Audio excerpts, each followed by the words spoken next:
Hello, class, and thank you again for being here. And we are now having a class like this because I cannot be with you for the whole duration of this time. By the way, this is our 21st century class. So this is the grade 12 class. Now, our topic is post-war Philippine literature. And for the couple of days now, we have been talking about the pre-war and then the wartime, now the post-war. Meaning of post-war, yun yung katapusan na ng giyera. So ano yung mga nangyari ng mga panahon na yun? Who were the literature writers? What were those that they did that time? Now, for our learning competency, distinguish the effects of colonization in the forms of literature written during the post-war era. Again, post-war era, if I will peg it, that will be in the time of the Japanese occupation after that. And then pumasok ulit yung mga Americans, but they gave us much democracy na. Now, the objectives, basic, explain the effects of war and colonization on Philippine literature after the war. Enumerate and define the characteristics of Philippine post-war literature. Enumerate and describe the Filipino writers who contributed to the literature during the post-war period. So again, these are periods that are focused on the post-war, after the war.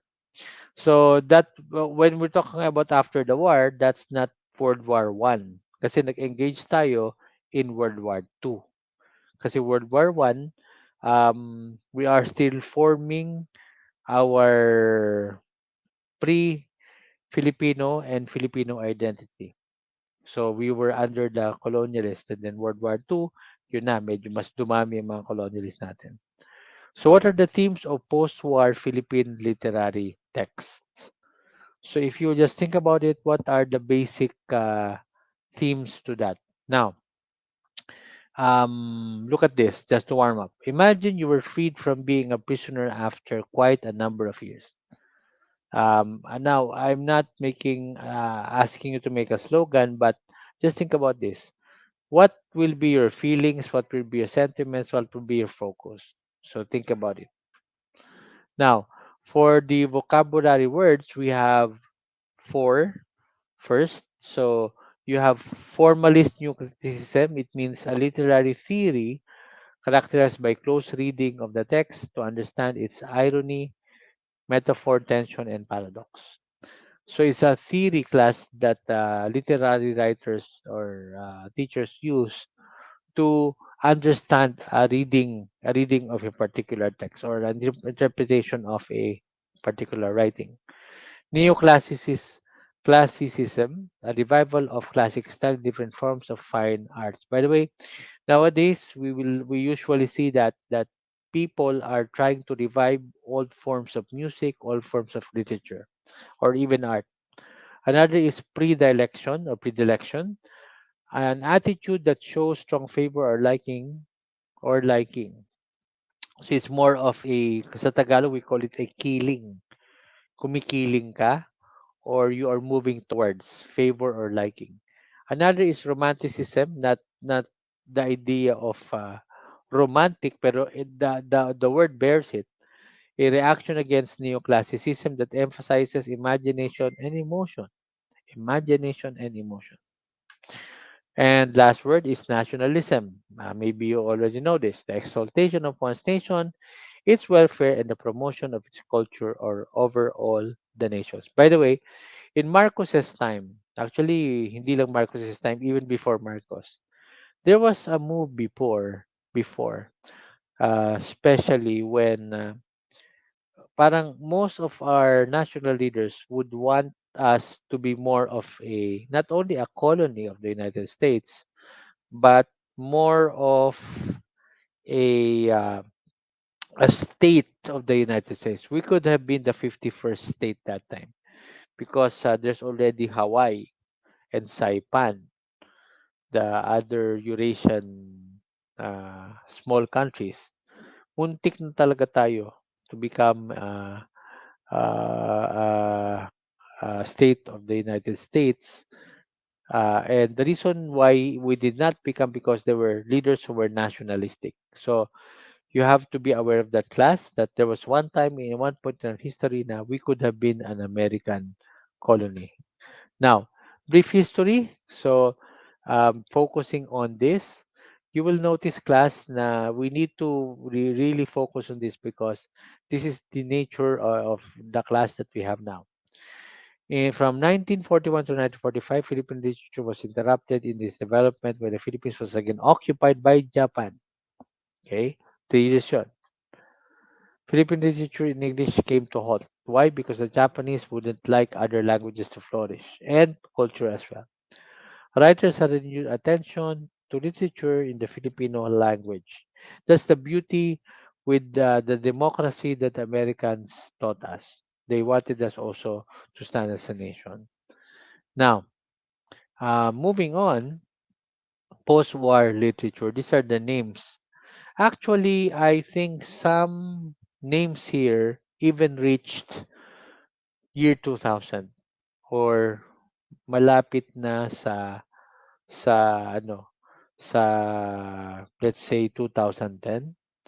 So writers in English they dominated who were educated and trained writers in writers workshop in the United States and or England. So may mga ganun. Like for example, Edilberto Editem Tiempo, they are novelist and poet. Francisco Aceliana, short fictionist.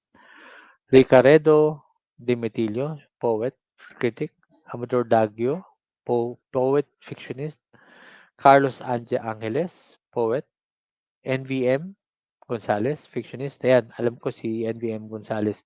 Nakaabot yan ng mga siguro 1990s, 2000. Benito Santos also nakaabot din siya. He's also a fictionist. Postwar yan. Now, with their credentials and solid reputations, those writers influenced the form and direction of the next generation of writers, mainly in accordance with the tenets of the formalist new critic of America and England. And because of that, we have now, kumbaga, something that was from that era. Now, characteristics of Philippine post-war literature. Romanticism, may sabihin yung masyadong focus sa expressions and emotion. 18th century literary, artistic, and philosophical movement. Reaction against neoclassicism. Kasi the neoclassics were more of stoic, devoid of emotions, and emphasizes the imagination and emotions. So it's a reaction, romanticism. Nationalism, exalting one's nation above all others, placing primary emphasis on the promotion of the nation's culture and welfare before those of other nations. We may be, for now, considered still as a third world country, but at least we have our own nationalism. We are still, kumbaga, Filipinos. Independence, the quality or state of having freedom from being controlled by others. By our concept of independence, although it's international, is basically what the Americans taught us. Although some Western countries are really focused on that, like uh, Great Britain or the United Kingdom and the US, yan, strong allies yan when it comes to independence. Nature in Philippine post-war literature, natural scenery is praised and described, and you will notice that we will just talk about an example later. Expressions of feelings. Characters in Philippine post-literature were portrayed as being to express their feelings through their thoughts, words, and actions. So feelings are important. Now, Filipino writers during the post-war period, Macario Pineda wrote and published Ang Ginto sa Makiling in 1946, which is the first Philippine literary work after World War II.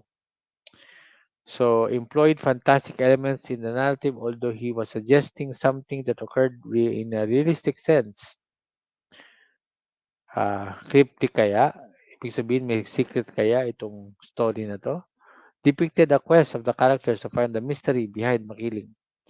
And maybe if you are from Makiling, there are these stories that also revolve. Another is Esteban Avellana published his work Without Seeing the Dawn, which is about the experiences of Filipinos before and during World War II. By the way, it's very historical. Another is NVM Gonzalez, who wrote and published A Season of Grace in 1956, portrayed the lives of working class in rural areas. Another historical work also.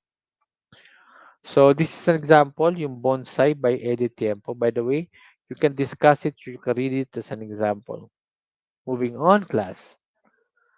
How does learning about post-war literature help us understand and respond to the current condition of our society? So, class, this is something that you can discuss after my lecture or think about after my lecture. I'm really sorry, class, if I'm not able to be there with you, and hopefully in the next days I will be there. I just have something of an appointment that needs to be dealt with. So again, class, please keep yourselves always ready for our academic exercises. And again, thank you for your time. So you can now proceed to Keeper as we end this talk, and hopefully by that time we can talk about the next topic that we have in our class. So thank you again. Please go to your Quipper now.